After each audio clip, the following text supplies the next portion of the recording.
Hi, first of all, Atika nak ucapkan terima kasih banyak-banyak kepada semua yang very concern about Atika, cara Atika berpantang dan sebagainya. Cara Atika berpantang ada dua cara, which is firstly, Atika akan berpantang secara tradisional sebab Atika tak berani nak main sports activity yang lasap-lasap ke gym dan sebagainya.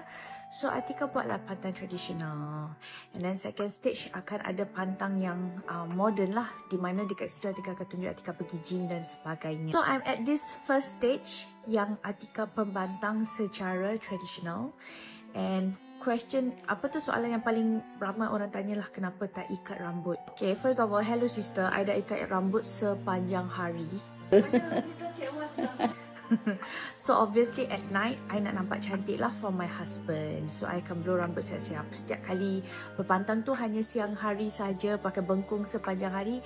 Tapi malam Atika nak rehatkan diri, because you know why Atika tak berani nak pakai bengkung waktu malam, sebab nak direct feed my baby. Bila pakai bengkung, takut nanti bila ngantuk-ngantuk nak direct feed my baby, lepas tu something will happen. Kejap Mulan.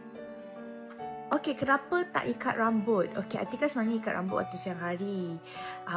Tapi tak adalah ketat-ketat mana. Atika ikat biasa-biasa sahaja. Dari huruf perut ya. Okay.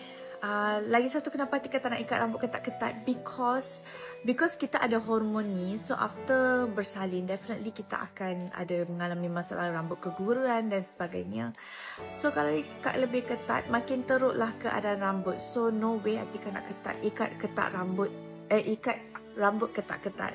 And then lepas tu ada orang cakap kalau tak ikat rambut ketat nanti muka kendor. Itu tak betul. You all boleh tengok Mama Atika masih nampak muda. Dia pun tak ada amalkan ikat rambut sampai ketat-ketat, tak ada. Ikat rambut tu sekadar untuk so that bila you kasih susu dekat anak, rambut tak berjuntai-juntai sampai terkena anak lah. So Atika selalu standby my scrunchie dekat sini, so that kalau Atika direct feed my anak, terus ikat rambut. Macam tu. Kenapa Atika makan bayam? Okay.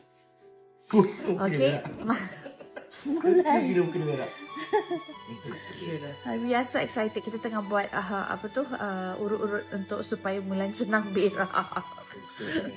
Kentut. Okay, kenapa Atika makan bayam? Okay, of course, apa-apa yang kalau berpantang tu terpulang kepada body masing-masing lah. For me, Alhamdulillah, I'm very good with bayam. Tak adalah rasa angin ke sejuk menggigil-gigil, tak ada. Okay, so basically bayam tu sangat membantu untuk Atika produce lebih banyak darah supaya dapat lebih banyak susu badan. And also supaya dah boleh dapat zat besi daripada bayam ya, supaya rambut maintain lebat, tak gugur. What else people always ask me? I forgot. Makan bayam, ikat rambut. Kenapa perut Tika masih gemuk lagi? Okay, so apparently my perut masih nampak gemuk sebab rahim belum lagi kecut. So what I'm doing every day right now is bertungku supaya rasa selesa, pakai bengkung dan sebagainya. And also just resting lah, just rest a lot. Sebab Atika sangat-sangat confident Atika punya perut akan kecil semula lepas workout. Tapi fasa workout le selepas berpantang ini. So harap-harap kepada all of you. Kejap Mulan, Mami tengah buat vlog sekejap je. Nanti Mami tukar dah pampers.